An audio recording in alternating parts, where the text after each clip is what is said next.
JavaScript के पिछले session में हमने एरे चालू किया था और एरे में हमने देखा था कि एरे क्या होता है। तो हमने देखा एरे में एक एरे में आप बहुत सारे वेरिएबल स्टोर कर सकते हैं, बहुत सारी वैल्यू एक ही वेरिएबल में स्टोर कर सकते हैं। जैसे कि हमने एक टीम ली थी और इस टीम में हमने 11 के 11 टीम मेंबर को इंक्लूड किया था, ये हमने देखा। साथ ही साथ एरे किस तरह से बनाते हैं ये भी हमने देखा। जैसे हमने देखा कि टेम्पलेट लिटरल सिंटैक्स से भी बना सकते हैं और फिर एक न्यू एरे का इंस्टेंस क्रिएट करके एरे मेथड से भी हम बना सकते हैं। साथ ही साथ हमने एरे के एलिमेंट्स को कैसे एक्सेस करना है, उसकी लेंथ कैसे फाइंड करनी है एरे की, और किसी एरे के मेंबर को रिप्लेस करना, कैसे नया वैल्यू असाइन किया जाए, ये भी हमने देखा। साथ ही साथ हमने ये देखा कि एरे जो है आपका किसी भी तरह की वैल्यू होल्ड कर सकता है, जैसे स्ट्रिंग, बूलियन, नंबर, साथ ही साथ कुछ एक्सप्रेशन भी होल्ड कर सकता है और साथ ही साथ कुछ एरे इनसाइड एरे भी होल्ड कर सकता है, ऑब्जेक्ट भी होल्ड कर सकता है, ये हमने देखा। साथ ही साथ हमने कुछ एग्जांपल्स भी लिए। तो आज के इस लेक्चर में हम एरे को कंटिन्यू करते हैं और आज हम देखेंगे एरे की कुछ मेथड्स। अब जावास्क्रिप्ट हमें कुछ इनबिल्ट एरे की मेथड प्रोवाइड करता है। एरे की मेथड्स क्या होते हैं? ये कुछ इनबिल्ट फंक्शन होते हैं जावास्क्रिप्ट की तरफ से दिए गए, जो हम डायरेक्टली एरे पे अप्लाई कर सकते हैं और उसकी सहायता से कुछ ऑपरेशंस परफॉर्म कर सकते हैं। अब ये ऑपरेशंस क्या होते हैं, हम छोटे मोटे ऑपरेशंस कुछ देख लेते हैं, बाद में हम डिटेल में जाएंगे आगे जैसे जैसे बढ़ेंगे उस तरह से। तो कुछ बेसिक हम देख लेते हैं। तो सबसे पहले हम एक काम करते हैं, पुश मेथड देखते हैं एरे पे। तो ये पुश मेथड क्या होता है ये देखते हैं, पुश मेथड। अब पुश मेथड में जो है आपका ये एक फंक्शन है, और जैसे आपका जो एक एरे है, मैं कंसोल लॉग कर देता हूँ। आपकी जो प्रीवियस एरे थी टीम की, ये टीम की एरे मैं यहाँ पे रीलोड कर देता हूँ। जैसे देखेंगे आप, ये देखिए ये आपकी टीम की एरे है जिसमें आपके सचिन, युवराज, ये इस तरह से एक 11 मेंबर टीम है। अब इसी टीम में अगर मैंने कुछ एक नया item element new player include करना है तो मैं कैसे करूँगा? तो मैं यहाँ पे एक काम कर सकता हूँ, टीम डॉट पुश, एक पुश मेथड है हमारे पास, और यहाँ ये पैरेंथेसिस लेगा और पैरेंथेसिस से हमें समझ जाना चाहिए कि ये एक मेथड है, एक फंक्शन है, और इसमें हम एक नया प्लेयर ऐड करेंगे जिसका नाम हम रखेंगे AKSAR, अक्षर पटेल। अब ये अक्षर पटेल यहाँ पे आपका नए एरे में इंक्लूड हो जाएगा। तो यहाँ पे हम कंसोल लॉक कर देते हैं एरे को एक बार, और टीम को एक बार लॉक करेंगे तो आपको मिल जाएगा। तो यहाँ पे आप देख पा रहे हैं कि 11th आईडी पे आपका अक्षर पटेल एक एडिशनल प्लेयर यहाँ पे जुड़ चुका है। अब ये तो हो गई पुश की बात। तो पुश जो है ये कुछ रिटर्न भी करेगा। अब ये एक मेथड है, पुश जो है एक मेथड है जो आपके element, it will add element at the end of array. ये आपके एरे के एंड में एक आपकी नई एंट्री क्रिएट करेगा अक्षर पटेल। साथ ही साथ ये जो है एक मेथड है, और ये मेथड है तो कुछ रिटर्न भी करेगा। अगर हम इसकी वैल्यू को कैप्चर करें और इसे लॉक करें तो हमें देखने को मिलेगा कि ये जो पुश मेथड है ये आपके एरे की नई लेंथ को आपको प्रेजेंट करेगा। अब इसे कैसे कर सकते हैं? अगर मैं इसे एक काम करूँ, इसे किसी वेरिएबल में स्टोर करूँ, जैसे मैं यहाँ पे न्यू लेंथ एक वेरिएबल ले लूँ, न्यू लेंथ, और इसमें मैं अगर देखूँ क्या ये मेथड रिटर्न करती है तो हमें देखने को मिलेगा, कॉन्स्ट ले लेते हैं और मैं यहाँ पे कंसोल लॉक कर देता हूँ आपकी न्यू लेंथ। तो ये जो फंक्शन है क्या रिटर्न करता है हमें देखने को मिलेगा। जिस एरे में हमने पुश किया है उस एरे की हमें लेंथ देखने को मिलती है 12। तो हमें ये मेथड आपकी नई लेंथ को प्रेजेंट करेगा। अब यहाँ पे हमने ये तो देख लिया कि एरे के एंड में कैसे एलिमेंट जोड़ते हैं। अगर हमें एरे के बिगिनिंग में, अगर एरे के शुरुआत में अगर हमें कुछ एलिमेंट जोड़ना है तो हमारे पास मेथड है अनशिफ्ट मेथड है। तो जिसकी सहायता से हम, जैसे हम यहाँ पे टीम डॉट अनशिफ्ट मेथड, और इस अनशिफ्ट मेथड में हम पास करेंगे कपिल देव। अब जैसे ही कपिल देव हम यहाँ पे पास करते हैं और कंसोल लॉक करते हैं टीम को, तो यहाँ पे हमें कपिल देव देखने को मिलेगा। देखिए कपिल देव आपका फर्स्ट एलिमेंट आ चुका है और अक्षर पटेल आपका लास्ट एलिमेंट, जबकि आपके पहले एरे में ऐसा कुछ है नहीं कपिल देव। अब ये क्या रिटर्न करता है, तो ये भी एक तरह से आपका नई लेंथ को प्रेजेंट करता है। इसे हम एक काम कर सकते हैं, न्यू लेंथ 1 दे सकते हैं, और ये कॉन्स्ट न्यू लेंथ 1 दे देते हैं और कंसोल लॉक कर लेते हैं। न्यू लेंथ 1 क्या प्रेजेंट करता है, तो न्यू लेंथ 1। और यहाँ पे हम देखते हैं कि न्यू लेंथ जो है आपकी नई लेंथ ऑफ एरे जो है 13 प्रेजेंट करता है। तो ये या तो आपने समझ लिया कि किस तरह से आप how to add element at the beginning of the array. ये आपके एरे के बिगिनिंग में प्रेजेंट करेगा, पुश करेगा। अब हमें एरे में से कुछ अगर हटाना है तो हमें कैसे हटाना पड़ेगा, तो इसके लिए हमारे पास मेथड है पॉप मेथड। और पॉप मेथड जो है आपका, ये आपके बिल्कुल अपोजिट है। It is opposite of push में क्या होता था, आपका जो आखिरी एलिमेंट है उसके आखिरी एलिमेंट के बाद नया एलिमेंट जोड़ा जाता था। यहाँ पे पॉप मेथड में आपका आखिरी एलिमेंट उड़ा दिया जाएगा, आपका रिमूव कर दिया जाएगा। जैसे मैं यहाँ पे टीम जाऊँ और टीम में पॉप मेथड चलाऊँ, और पॉप मेथड में बस इसी तरह से आपको चलाना है, और ये जो है आपका लास्ट एलिमेंट रिमूव करेगा।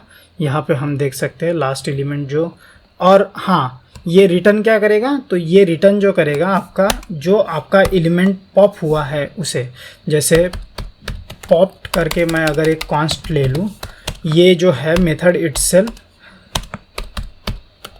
पॉप्ड, और ये जो है जो आइटम आपका पॉप हुआ है उसे प्रेजेंट करेगा। कंसोल लॉग में हम पॉप्ड कर लेते हैं पॉप्ड, और जैसे हम यहाँ इसे रन करें तो हमें देखने को मिलेगा जो आपका अक्षर पटेल है, जो आपका लास्ट एलिमेंट था, वो यहाँ से रिमूव कर दिया गया है। नया एरे अगर हम यहाँ पे लॉक करें तो कंसोल लॉग टीम, और यहाँ पे देख सकते हैं आपका जो आखिरी एलिमेंट है अभी पांड्या है, अक्षर पटेल रिमूव हो चुका है, और जो रिमूव हो चुका है वो मेथड रिटर्न करेगी पॉप मेथड। तो यहाँ पे हमें अक्षर पटेल देखने को मिला है। साथ ही साथ अगर आपको फर्स्ट एलिमेंट अगर इसमें से रिमूव करना है, फर्स्ट एलिमेंट रिमूव करने के लिए हमारे पास मेथड है shift method. It will remove the first element of array. अब फर्स्ट एलिमेंट कैसे एरे का रिमूव करेगा देखते हैं। टीम डॉट शिफ्ट मेथड जैसे ही चला दूँ मैं इस पर, तो आपका पहला एलिमेंट जाएगा और जो एलिमेंट रिमूव होगा वो आपको देखने को मिलेगा। जैसे मैं यहाँ पे शिफ्ट कॉन्स्ट शिफ्टेड तो वेरिएबल ले लूँ, तो ये रिटर्न करेगा आपको कौन सा एलिमेंट आपका रिमूव हुआ है। पहले हम एक एरे लॉक कर लेते हैं अपना, जो नया एरे होगा ऑपरेशन के बाद, और साथ ही साथ हम यहाँ पे लॉक कर लेते हैं शिफ्टेड को। तो जैसे हम देखते हैं यहाँ पे आपका पहला एलिमेंट जो था कपिल देव था वो रिमूव हो चुका होगा। हम इसे लॉक करते हैं। देखिए आपका सचिन अब पहला एलिमेंट है, जो पहले कपिल देव हुआ करता था। अब 11 एलिमेंट ही बचे हैं, और कपिल देव आपका जो रिमूव हुआ है एलिमेंट, शिफ्ट हुआ है, उसे भी यहाँ पे कंसोल लॉक कर दिया गया है। अब ये तो हो गई बात यहाँ तक कि पुश और पॉप ऑपरेशन की, शिफ्ट और अनशिफ्ट ऑपरेशन की। अब यहाँ पे अगर हम जानना चाहते हैं कि कोई एलिमेंट किस पोजीशन पे है, किसी एलिमेंट की क्या पोजीशन है, कौन से ऑर्डर पे है, तो वो कैसे जाने। तो how to know index of element कैसे जानते हैं। तो यहाँ पे हमारे पास एक ऑपरेशन होता है इंडेक्स ऑफ एक मेथड होता है, उसकी सहायता से हम पता कर सकते हैं। जैसे मैं यहाँ पे कंसोल लॉग अगर कर लूँ, कंसोल लॉग और index of team dot index of, team पे चलाना है, और इंडेक्स ऑफ हमें कौन सा एलिमेंट का इंडेक्स चाहिए, तो हमें द्रविड़ का इंडेक्स चाहिए। तो द्रविड़ का इंडेक्स देख लेते हैं हम, हमें देखने को मिलेगा द्रविड़ का जो इंडेक्स रहेगा आपका 7th इंडेक्स है। कैसे 0 1, देखिए 7th इंडेक्स पे आपका द्रविड़ होगा, है 7th इंडेक्स पे आपका द्रविड़ है और 7 आपको लॉग होगा।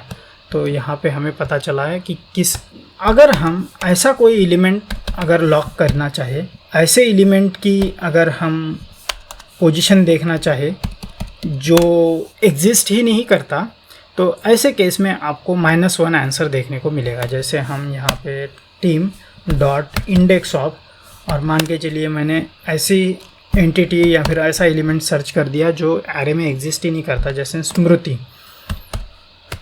स्मृति इसमें एग्जिस्ट नहीं करती।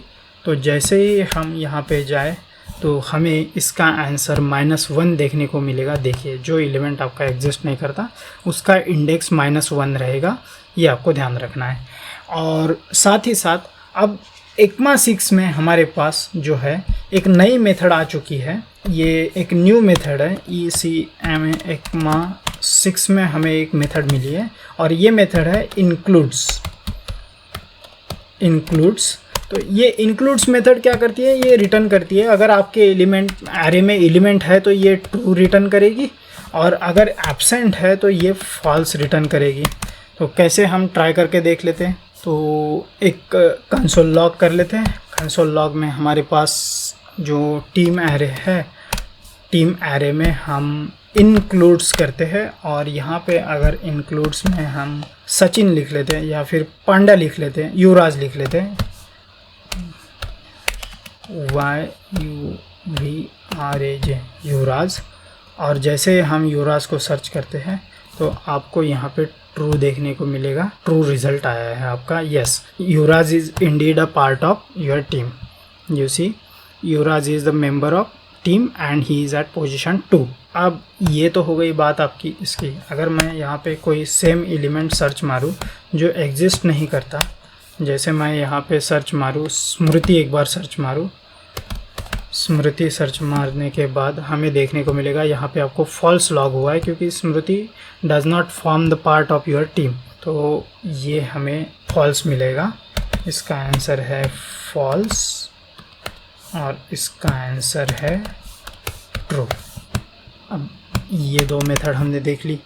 अगर हम इसकी थोड़ी मैकेनिज़्म को देखें तो यहाँ पे आपका जो चेक होगा ना, ये जो चेक है क्या ये एलिमेंट एग्जिस्ट करता है, ये स्ट्रिक्ट चेक होगा। इसमें अगर आपने थोड़ी भी मिस्टेक कर दी, स्ट्रिक्ट चेक मतलब ट्रिपल इक्वल टू साइन के साथ चेक होगा। इसमें डेटा भी चेक किया जाएगा, इक्वल है डेटा टाइप भी चेक किया जाएगा।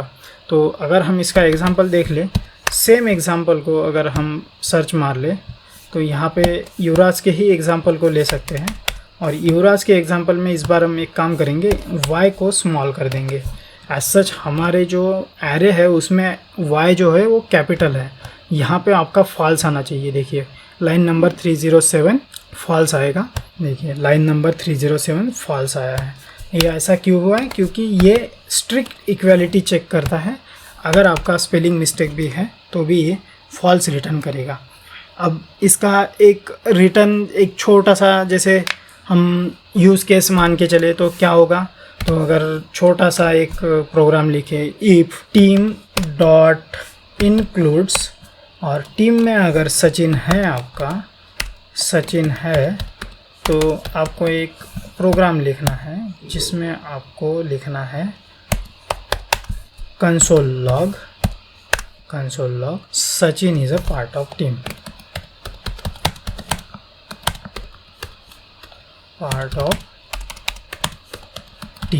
तो ये कुछ इस तरह का एक छोटा सा एग्जांपल हो सकता है कि yes Sachin is a part of team because Sachin is indeed a part of a team.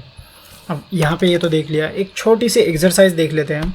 इस एक्सरसाइज में हम एक काम करेंगे, एक कंडीशन सेट करेंगे। कंडीशन क्या है कि अगर आपकी उम्र 6 to 15 ईयर एज है तो आपको टिकट पे 50% डिस्काउंट मिलेगा, और अगर आपकी उम्र उससे ज़्यादा है तो आपको 90% डिस्काउंट, 90% टिकट का मिलेगा, सिर्फ 10% डिस्काउंट मिलेगा। तो हम कंडीशन लिख लेते हैं, इफ़ एज, यहाँ पे कंडीशन लिख लेते हैं 6 to 15 ईयर, 15 ईयर डिस्काउंट रहेगा आपका 50% on ticket, 50%, and about that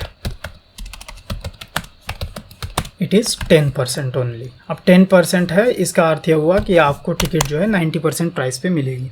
अब यहाँ पे शुरुआत में हम एक टेस्ट डेटा का एरे ले लेते हैं, टेस्ट डेटा ले लेते हैं, टेस्ट डेटा, और टेस्ट डेटा के एरे में हम एक काम करते हैं, कुछ एज के सैंपल ले लेते हैं, जैसे 12 years, 7 years, 25 year, 12 year, 7 year, 25 year, 65 year, 3 years, 8 years, या 8 ईयर्स ले लेते हैं।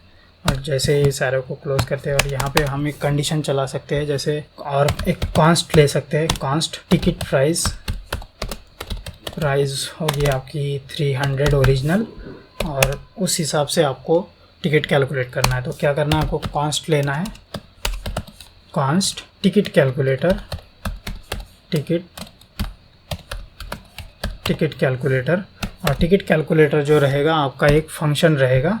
तो ये यहाँ पे मैं एक फंक्शन ले लेता हूँ, फंक्शन, और इस फंक्शन में आपको देना है, ये सिंटैक्स बन गया आपका फंक्शन का, और इस फंक्शन में आपको देनी है एज, ठीक है।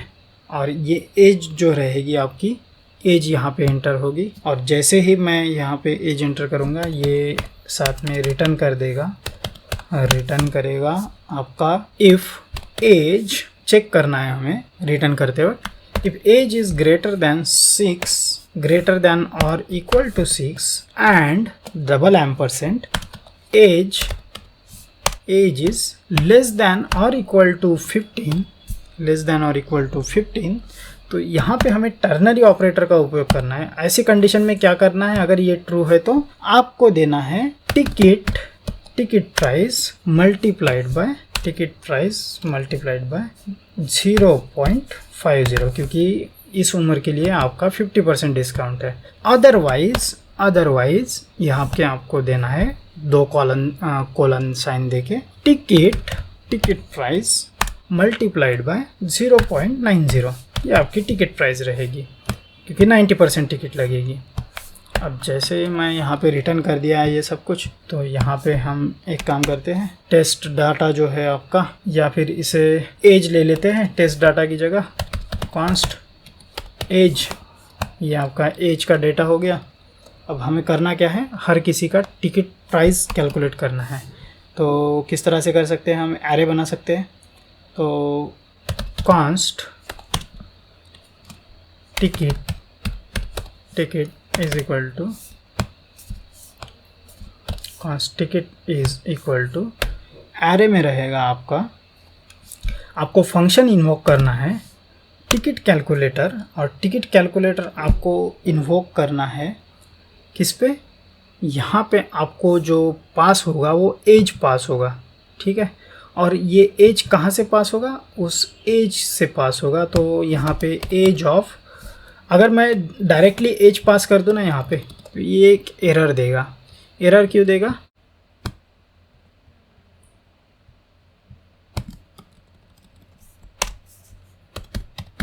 टिकट लॉक कर देते हैं टिकट को, और टिकट अगर मैं यहाँ पे एंटर करूँ तो आपको यहाँ पे 270 देखने को मिला है। ये कुछ इस तरह से हमें आंसर नहीं चाहिए, क्योंकि यहाँ पे इस पे सिर्फ एक ही वैल्यू पे अप्लाई हुआ है, ये एक ही वैल्यू पे अप्लाई नहीं करना है हमें। तो एक काम कर सकते हैं हमें, और वो भी आंसर हमारा सही नहीं आया है, तो यहाँ पे हम एक काम कर सकते हैं, एज ऑफ इस जो वेरिएबल है उसका 0th पोजीशन पे जो है उसको हम आर्गुमेंट पास कर रहे हैं इस फंक्शन में, साथ ही साथ हम इस तरह के बाकी के भी पास कर सकते हैं इसमें। तो यहाँ पे हम इस तरह से पास कर सकते हैं। ये फर्स्ट इंडेक्स पे रहेगा जो वैल्यू वो इनपुट होगा, साथ ही साथ ये सेकंड इंडेक्स पे जो रहेगा वो पास होगा। 0 1 2 3 4 3 इंडेक्स तक रहेगा आपका सेकंड इंडेक्स पे, और साथ ही साथ यहाँ पे थर्ड इंडेक्स पे जो रहेगा उसका कैलकुलेट होगा। और जैसे ही हम टिकट को लॉक कर देते हैं, हमें यहाँ पे आपको जितनी टिकट पड़ेगी हर किसी की वो देखने को मिलेगी। जैसे आपकी 150 150 270 270। ये ऐसा क्योंकि यहाँ पे आपको ये जो 12 ईयर है इस पे 50% मिलेगी। तो 157 लेस देन 50, तो 150 टिकट 50%। और इनके साथ ये एज में एडवांस एज होने के कारण आपको यहाँ पे टिकट आपकी 90% पड़ेगी, टू 270 पड़ेगी। और एक चौथे इंडेक्स पे भी है 0 1 2 3 4, फोर्थ इंडेक्स भी है हमारे पास, तो उनकी टिकट भी कैलकुलेट कर लेते हैं। Ctrl+C। और यहाँ पे हम अगर कुछ इस तरह से करें, फोर्थ इंडेक्स पे जो हमें देखने को मिलेगा टिकट आपकी 150 पड़ेगी, क्योंकि एज है जो है 50 से कम है, 15 से कम है। तो आज के इस सेशन में हमने देखा एरे के कुछ मेथड, जिसमें हमने आज सीखा एरे की पुश मेथड, जिसमें हम लास्ट वैल्यू पे आपका एलिमेंट पुश करते हैं। पॉप मेथड, जिसमें आपका लास्ट एलिमेंट वाला वैल्यू पॉप होता है, रिमूव होता है। साथ ही साथ हमने अनशिफ्ट मेथड देखी, जिसमें आपके जो लास्ट एलिमेंट है, फर्स्ट एलिमेंट है, उसमें वैल्यू ऐड होती है। शिफ्ट मेथड के साथ आपके फर्स्ट एलिमेंट पे जो पोजीशन पे जो वैल्यू है वो रिमूव होगी। साथ ही साथ हमने इंडेक्स कैसे फाइंड करना है किसी चीज़ का वो भी देखा, इंडेक्स ऑफ। और साथ ही साथ हमने ECMA 6 में जो नई इंक्लूड्स मेथड आई है, इंक्लूड्स मेथड में हम क्या कोई एलिमेंट एरे का पार्ट बन रहा है, एरे का पार्ट है या नहीं है, ये चेक करते हैं, जिसमें आपको ट्रू या फॉल्स रिटर्न होता है। ये सब कुछ देखा। आज के लिए इतना ही। हम अगले सेशन में ऑब्जेक्ट चालू करेंगे। एरे को हमने काफ़ी एलिमेंट्री लेवल पे अब देख लिया है। इसके जो एडवांस मेथड है बहुत सारे हैं, वो हम बाद में देखते रहेंगे। हमें शुरुआत में बस एक प्राइमा फेसी पूरा का पूरा देखना है और फिर डिटेल में जाएंगे। अगले सेशन में हम ऑब्जेक्ट चालू करेंगे। Thank you.